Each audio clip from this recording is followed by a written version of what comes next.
Good morning class. हम BSc second year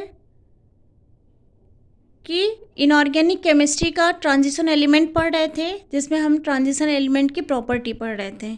general characteristic of D block element हमने अपने first lecture में बताया। आज हम बताने जा रहे हैं variation in atomic radii in periodic period and down the group in case of transition elements. Along a period, अगर हम along the period की बात करें तो the atomic radii of an element decreases while moving from left to right in a period. जब हम left to right किसी period में जाते हैं तो जो एटॉमिक रेडियाई होती है वो डिक्रीज होती है। उसका रीज़न क्या होता है? क्योंकि इफेक्टिव न्यूक्लियर चार्ज बढ़ता है। जब हम पीरियड में, जैसे इस चीज़ को समझते हैं, जो जनरल ट्रेंड होता है, जैसे जब हम लेफ़्ट टू राइट जाते हैं, लेफ़्ट टू राइट गए, ठीक है। अब मान लो हमने थर्ड पीरियड की बात की, तो थर्ड पीरियड में 3 ही शेल होंगे। क्लियर बच्चों?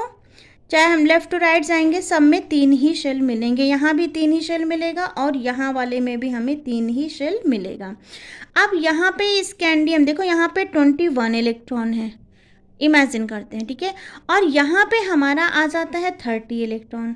तो पीरियड तो सेम है, अंदर क्या होता है? इफेक्टिव न्यूक्लियर चार्ज, यहाँ 21 प्रोटॉन है और यहाँ पे 30 प्रोटॉन हो जाते हैं। अब ये 21 प्रोटॉन पावरफुल होंगे कि 30 प्रोटॉन, ठीक है। इफेक्टिव न्यूक्लियर चार्ज जैसे जैसे नंबर ऑफ प्रोटॉन्स बढ़ते हैं सेम पीरियड में, इफेक्टिव न्यूक्लियर चार्ज बढ़ जाता है। जब इफेक्टिव न्यूक्लियर चार्ज बढ़ जाएगा, देखो इसका इफेक्टिव न्यूक्लियर चार्ज कम होगा और इसका ज़्यादा होगा, तो ये क्या करेगा? आउटर सेल में जो इलेक्ट्रॉन क्लाउड्स होते हैं उनको अपनी तरफ क्या करता है? अट्रैक्ट करता है, जिसकी वजह से साइज़ क्या हो जाता है? छोटा हो जाता है।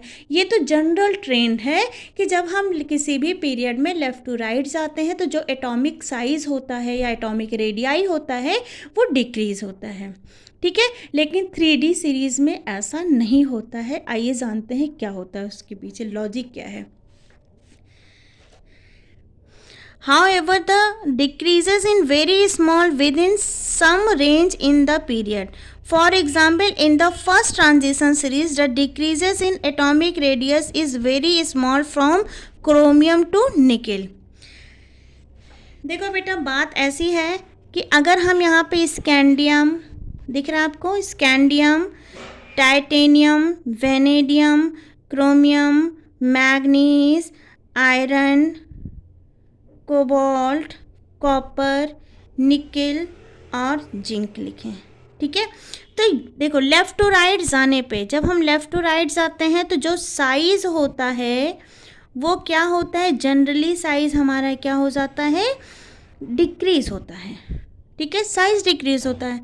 अब होता क्या है कि जब हम स्कैंडियम टू क्रोमियम तक जाते हैं, स्कैंडियम टू क्रोमियम तक जाते हैं तो जो साइज़ है वो डिक्रीज़ होता है, क्योंकि इफ़ेक्टिव न्यूक्लियर चार्ज जो होता है वो इंक्रीज़ हो जाता है। लेकिन जब हम क्रोमियम टू, इसमें लिखा है देखिए, क्रोमियम टू निकेल, क्रोमियम से लेके निकेल तक जब जाते हैं, यहाँ पे मैंने थोड़ा सा सीक्वेंस गड़बड़ कर दिया था। आयरन के बाद कोबाल्ट, निकेल, कॉपर और जिंक है। अब देखो क्रोमियम से लेके निकेल तक साइज जो है ना घट रहा है ना बढ़ रहा है। उसका रीज़न ये होता है कि जो शील्डिंग इफेक्ट होती है, शील्डिंग इफेक्ट, ठीक है।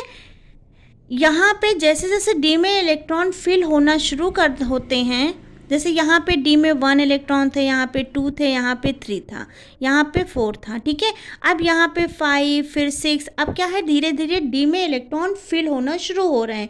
जब धीरे धीरे डी में एक्स्ट्रा इलेक्ट्रॉन फिल होना शुरू होते हैं तो वो क्या बना लेते हैं? वो एक शील्ड बना लेते हैं न्यूक्लियस के सराउंडिंग, जिसकी वजह से अब क्या होता है, क्या होता है बेटा? वो न्यूक्लियस का अट्रैक्शन जो होता है वो आउटर सेल के पे बहुत ज़्यादा नहीं लग पाता है। यहाँ पे जो शील्डिंग इफ़ेक्ट था वो कम था, इफ़ेक्टिव न्यूक्लियर चार्ज ज़्यादा था और शील्डिंग इफ़ेक्ट कम था। यहाँ पे शील्डिंग इफ़ेक्ट इक्वल हो जाता है किसके? इफ़ेक्टिव न्यूक्लियर चार्ज के। क्लियर? यहाँ से यहाँ तक में, ठीक।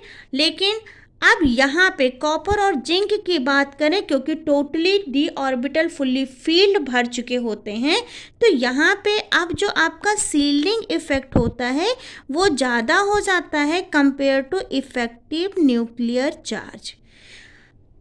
क्लियर? यहाँ तक बात समझ में आई? जनरल जो ट्रेंड है लेफ़्ट टू राइट जाने पे साइज़ क्या होती है? डिक्रीज़ होती है, लेकिन स्कैंडियम से लेके क्रोमियम तक साइज़ हमारी डिक्रीज़ हुई। उसका रीज़न ये था कि इफ़ेक्टिव न्यूक्लियर चार्ज ज़्यादा था कंपेरेटिवली सील्डिंग इफ़ेक्ट। उसके बाद क्रोमियम से लेकर निकल तक साइज़ कांस्टेंट हो जाता है। उसका रीज़न ये होता है कि जो सील्डिंग इफ़ेक्ट होता है वो उसका इफ़ेक्ट ऑलमोस्ट इक्वल हो जाता है किसके? इफ़ेक्टिव न्यूक्लियर चार्ज के। ठीक, और जैसे जैसे डी में इलेक्ट्रॉन भरते जाते हैं अब क्या होता है? सील्डिंग इफेक्ट ज़्यादा हो जाता है और इफेक्टिव न्यूक्लियर चार्ज कम हो जाता है। तो जब सील्डिंग इफेक्ट ज़्यादा हो जाएगा और इफेक्टिव न्यूक्लियर चार्ज कम हो जाएगा तो जो साइज़ है वो क्या हो जाएगा? अब साइज़ हमारा इंक्रीज़ कर जाएगा। तो हम इसका अगर साइज़ का एक ग्राफ बनाएं तो क्या होगा? पहले साइज़ घटता है, ठीक है, उसके बाद साइज़ कांस्टेंट हो जाता है और फिर साइज़ बढ़ जाता है। क्लियर? पहले साइज़ घटेगा, फिर कांस्टेंट हो जाएगा, फिर साइज़ बढ़ जाता है। यहाँ पे इफ़ेक्टिव न्यूक्लियर चार्ज जो होता है वो ज़्यादा होता है और सील्डिंग इफ़ेक्ट कम होता है। यहाँ पे इफ़ेक्टिव न्यूक्लियर चार्ज जो होता है वो शील्डिंग इफ़ेक्ट के इक्वल होता है और यहाँ पे जो होता है सील्डिंग इफ़ेक्ट ज़्यादा होता है जबकि इफ़ेक्टिव न्यूक्लियर चार्ज कम हो जाता है। इसीलिए जो जनरल ट्रेंड है वो उसमें थोड़ा सा कहीं ना कहीं वेरिएशन आ जाता है। ठीक है, तो यहाँ पे लिखा है the decreases is very small within some range in the period. For example in the first transition series decreases in atomic radius is very small from chromium to nickel. The same thing happens in other transition series. Okay, अब आता है along a period while there is some increases in atomic radius in moving from first to second member the value remain unchanged while moving from second to third member. This can be explained in the term of lanthanide contraction which is described in detail in the chapter of f block element. ठीक है, अब आता है variation in atomic volume and density of transition element in a period and group. अब देखो बेटा, size जो density होती है वो उसका साइज से बहुत अच्छा रिलेशन होता है। ठीक है, साइज जितना कम होगा और मास जितना ज़्यादा होगा उसकी डेंसिटी उतनी ही ज़्यादा होगी। मैंने आपको बताया था कि साइज पहले घट रही है, फिर कांस्टेंट है, फिर बढ़ जाती है। ठीक है, तो उस हिसाब से क्या हो जाएगा? Atomic volume shows the same trend in period and the group as the atomic radius. Thus atomic radius volume decreases in period up to certain point. Decrease हो रहा है क्योंकि साइज क्या हो रहा है हमारा? डिक्रीज हो रहा है। And then increase thereafter up to the end of the period. और बाद में क्या होता है? इंक्रीज हो जाता है क्योंकि साइज हमारा इंक्रीज हो जा रहा है। Reason are the same as explain in the previous section, जैसे हमने ऊपर आपका रीज़न बताया हुआ है। Density is the ratio of mass and volume. Clear बेटा? अब आता है variation in melting and boiling point of the transition element. Melting और बॉइलिंग पॉइंट का क्या वेरिएशन होता है? तो transition metals have high melting and boiling point. This is due to strong overlapping between d orbital and form of covalent bond by the d electron. Clear बेटा? d orbitals ढेर सारे खाली होते हैं और आसानी से इसमें ओवरलैपिंग हो जाती है। जब ओवरलैपिंग अच्छी होगी तो कोवैलेंट बॉन्ड की, तो इसका बॉइलिंग और मेल्टिंग पॉइंट भी क्या हो जाएगा? हाई होगा। Greater the number of unpaired d electron greater the possibility of covalent bond formation and hence higher the melting and boiling point. अब इसमें देखो zinc, cadmium and mercury melting point इसका इतना, इतना और इतना है। Are notable exceptional because in these element जो डी ऑर्बिटल होते हैं are complete and covalent bond formation in D orbital is not expected.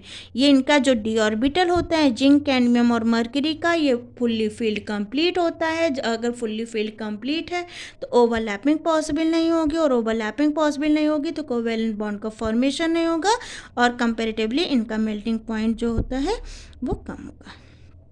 ठीक है। The melting and boiling point of these elements increases down the group due to increase in atomic mass, and in period melting and boiling point reach a maximum near group 5th B and 7th B. In moving across the transition series from left to right, the number of unpaired d electron rises to maximum of 5 in group 6, beyond which electron pairing begins. Clear? अब आता है ionization energy. Ionization energy जो होता है वो size के inversely proportional होता है। तो जो वेरिएशन डी ब्लॉक में साइज़ का होगा वही वेरिएशन आयनाइजेशन एनर्जी का भी होगा। क्लियर? नेक्स्ट प्रॉपर्टी है magnetic property of transition element.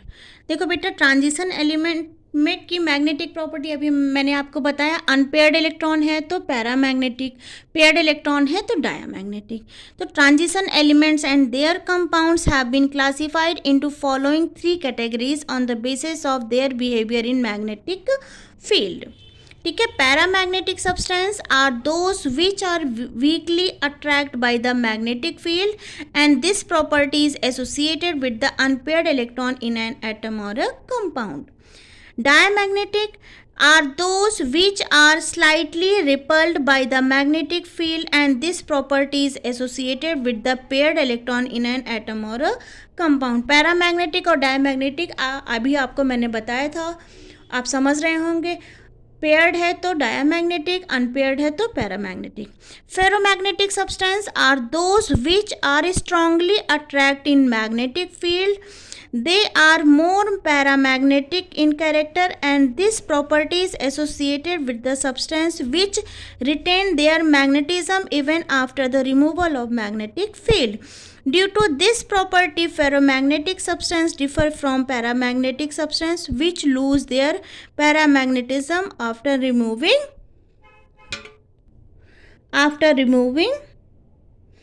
the magnetic field. The most familiar example of ferromagnetic substance is iron, cobalt and nickel are also ferromagnetic. Clear? अब अगर हमें निकालना है मैग्नेटिक मोमेंट का जो फॉर्मूला होता है वो होता है mu is equal to √n+2bm Bohr magneton. ठीक है। यहाँ पे जो n होता है वो नंबर ऑफ अनपेयर्ड इलेक्ट्रॉन होता है। ठीक है। तो इस फार्मूले की हेल्प से हम क्या निकाल सकते हैं, पैरामैग्नेटिक मोमेंट किसी भी एलिमेंट का आसानी से निकाल सकते हैं। अब आता है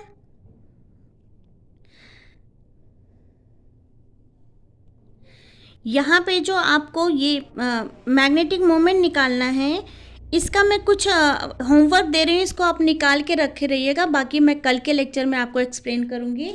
जैसे मैंने आपको बोला आप D1 से लेकर D9 तक का मैग्नेटिक मोमेंट निकालिए। तो यहाँ पे अनपेयर्ड इलेक्ट्रॉन D1 में कितना है 1, D2 में कितना रहेगा 2, D3 में 3, D4 में 4, D5 में 5, D6 में 4, D7 में 3, D8 में 2, D9 में 1।